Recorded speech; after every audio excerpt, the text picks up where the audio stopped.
Assalamualaikum warahmatullahi wabarakatuh. Perkenalkan, nama saya Panji Setiawan dari kelas 1A Prodi Hukum Tata Negara Fakultas Syariah. Baiklah, di sini saya akan menjelaskan tentang pertemuan-pertemuan yang sudah kita lalui bersama dengan Pak Z Haryanto, SHMH. Pertemuan yang kedua, pengertian ilmu hukum. Menurut J.B. Dalio menyebutkan bahwa ilmu hukum adalah ilmu pengetahuan yang objeknya hukum.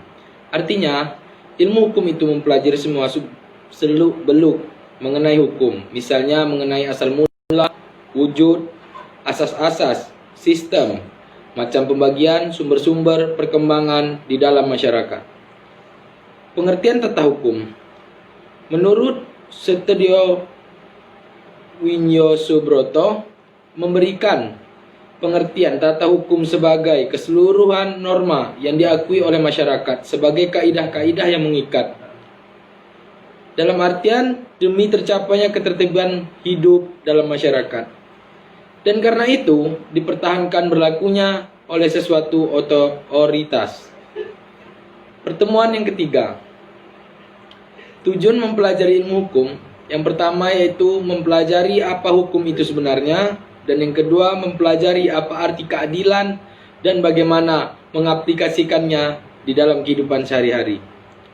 Yang ketiga, mempelajari asas-asas hukum yang pokok. Yang keempat yaitu mempelajari pemikiran seseorang tentang hukum sepanjang masa. Dan selanjutnya yang kelima, mempelajari sistem formal hukum. Yang keenam, mempelajari konsepsi hukum dan arti fungsional dalam masyarakat. Yang ketujuh, mempelajari tentang perkembangannya hukum. Dan yang kedelapan atau yang terakhir itu mempelajari tentang kedudukan hukum dalam bermasyarakat. Pertemuan yang keempat, sejarah tata hukum di Indonesia itu banyak dari negara-negara lain dalam pembentukan tata hukum itu sendiri.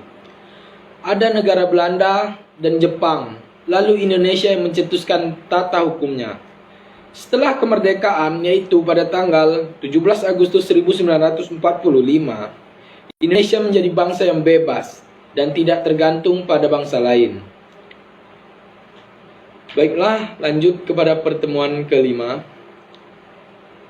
Sudah menjadi sifat wajib kita bahwa manusia itu hanya dapat hidup dalam bermasyarakat. Karena manusia adalah makhluk sosial, yang berarti manusia adalah makhluk yang bermasyarakat. Dan dalam hidup bermasyarakat, kaidah diperlukan sebagai pedoman, patokan dan ukuran bersama agar terjadinya keseimbangan tatanan masyarakat. Dan sebagai mahasiswa, saya sendiri harus mempunyai pegangan definisi hukum. Menurut saya, hukum adalah suatu aturan atau sanksi yang bersifat memaksa dan mengikat. Jadi apabila kita melanggar, kita akan mendapatkan suatu hukuman. Dan selanjutnya, saya akan menjelaskan lagi pada pertemuan ketujuh. Pada pertemuan kali ini, saya dapat menyimpulkan dari tujuan hukum, yakni satu tujuan hukum itu adalah menghendaki adanya keseimbangan. Yang kedua, adanya hukum ini agar kepentingan setiap individu atau sekelompok agar tidak diganggu oleh orang lain atau kelompok lain. Dan yang ketiga, inti dari tujuan hukum ini adalah agar terciptanya kebenaran dan keadilan. Dan juga fungsi dari hukum itu sendiri adalah hukum berfungsi sebagai alat ketertiban dan peraturan bagi masyarakat. Hukum sebagai sarana untuk mewujudkan keadilan sosial bagi manusia. Hukum sebagai alat pengkritik, dan fungsi dari hukum adalah sebagai sarana untuk menyelesaikan pertikaian atau permasalahan.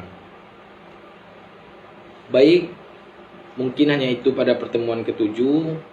Saya lanjutkan pada pertemuan ke-9. Pada pertemuan ke-9 ini, saya dapat menyimpulkan yakni sumber-sumber hukum itu ada dua. Yang pertama itu ada sumber hukum historis, yakni tempat kita dapat menemukan hukum dalam sejarah atau dari segi historis. Dan yang kedua, sumber hukum sosiologis, yaitu faktor-faktor yang menentukan isi hukum positif, seperti misalnya keadaan agama, pandangan agama, dan kebudayaan. Dan yang ketiga yaitu sumber hukum filosofis. Sumber hukum ini dibagi menjadi dua, yakni sumber isi hukum dan sumber hukum mengikat dari hukum. Baiklah, saya lanjut kepada pertemuan 10. Pada pertemuan kali ini disimpulkan bahwa subjek hukum itu adalah segala sesuatu yang dapat mempunyai hak dan kewajiban menurut hukum. Subjek hukum dibagi menjadi dua, yaitu manusia dan badan hukum. Manusia dikatakan subjek hukum yang berarti manusia membawa hak dan kewajiban sehingga dapat melakukan sesuatu tindakan hukum. Dan juga cakap dan tidak cakap melakukan peraturan hukum, yakni orang yang sudah berumur di atas 21 tahun, orang yang waras atau memiliki akal pikiran. Badan hukum publik, yaitu badan hukum yang didirikan oleh negara atau pemerintah. Baiklah, saya akan melanjutkan kepada pertemuan 11. Pada pertemuan ke-11 ini dapat disimpulkan bahwa objek hukum adalah segala sesuatu yang berguna bagi subjek hukum atau nabusia atau badan hukum, dan yang dapat menjadi pokok suatu hubungan hukum. Objek hukum disebut benda-benda menurut pasal 499 Perdata, ialah semua barang menurut pasal 503 Perdata. Benda dibagi menjadi dua, yakni benda berwujud dan benda tidak berwujud. Dan menurut pasal 504 Perdata, benda bergerak dan juga benda tidak bergerak. Mungkin pada pertemuan ke-11 hanya itu yang dapat saya simpulkan. Baik, sekian.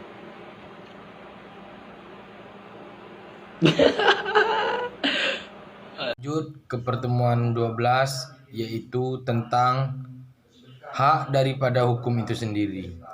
Hak izin dan wewenang yang diberikan hukum terhadap subjek hukum. Dan hak-hak ini pun dibedakan. Yang pertama, hak mutlak. Yang dalam hal ini hak mutlak memberikan wewenang yang nantinya dibagi-bagi lagi menjadi beberapa bagian. Tentunya ada hak asasi manusia atau hak publik mutlak. Hak keperdataan dan hak mutlak adalah hak yang benar-benar melekat kepada diri manusia itu sendiri atau benda-benda, dan juga ada hak relatif. Pada pertemuan 13 ini yaitu peristiwa hukum. Peristiwa-peristiwa kemasyarakatan yang timbul dari hubungan-hubungan anggota masyarakat yang oleh hukum diberikan akibat-akibat. Hukum perbuatan subjek, peristiwa hukum yang bukan perbuatan subjek hukum. Perbuatan subjek hukum dapat pula dibedakan antara lain. Perbuatan hukum yaitu segala perbuatan manusia yang secara sengaja dilakukan oleh seseorang untuk menimbulkan hak dan kewajiban-kewajiban. Perbuatan hukum sepihak yaitu perbuatan hukum yang dilakukan oleh satu pihak saja dan menimbulkan hak dalam kewajiban pada satu pihak pula. Contohnya pembuatan surat wasiat, pemberian hadiah, atau sesuatu benda. Dan lanjut pada pertemuan ke-14 atau pertemuan akhir kita, yaitu pada dasarnya apa yang disebut dengan asas-asas hukum adalah dasar-dasar hukum yang terkandung dalam peraturan hukum. Dan dasar-dasar umum tersebut adalah merupakan sesuatu yang mengundang nilai-nilai etis. Peraturan hukum adalah ketentuan konkret tentang cara berperilaku di dalam lingkungan masyarakat yang merupakan konkretisasi dari asas hukum. Asas hukum merupakan petunjuk arah bagi pembentuk hukum dan pengambil keputusan. Baiklah, kita lanjut pada soal kedua, yaitu memberikan saran dan kritik baik pada teman-teman kelas ataupun kepada dosen pengampu kita, yaitu Pak Z. Haryanto, SH.MH. Menurut diri saya pribadi, saya cukup menyukai cara Bapak sendiri menyampaikan dan menjelaskan materi ke materi kepada kami semua. Dengan kepribadian Bapak yang sedikit keras dan tegas, itulah yang sebenarnya kami inginkan, agar kami bisa merubah diri kami menjadi pribadi yang lebih baik lagi. Dengan cara Bapak yang tegas, maka kami akan berusaha juga menjadi lebih tertib, menjadi lebih mengikuti aturan yang telah Bapak berikan. Begitu pula dengan saran saya. Saran saya kepada teman-teman kelas dan terkhusus kepada Pak Z. Haryanto, saya menyarankan agar Bapak tetap mempertahankan watak atau kepribadian Bapak yang seperti saat sekarang ini. Karena kami sebagai mahasiswa sangat membutuhkan orang yang bisa mendampingi kami, baik dengan tegas maupun dengan santai. Dan saya lihat Bapak adalah orang yang tepat untuk dijadikan contoh dan dijadikan panutan agar bisa menjadi orang yang tertib, tidak menyepelekan sesuatu.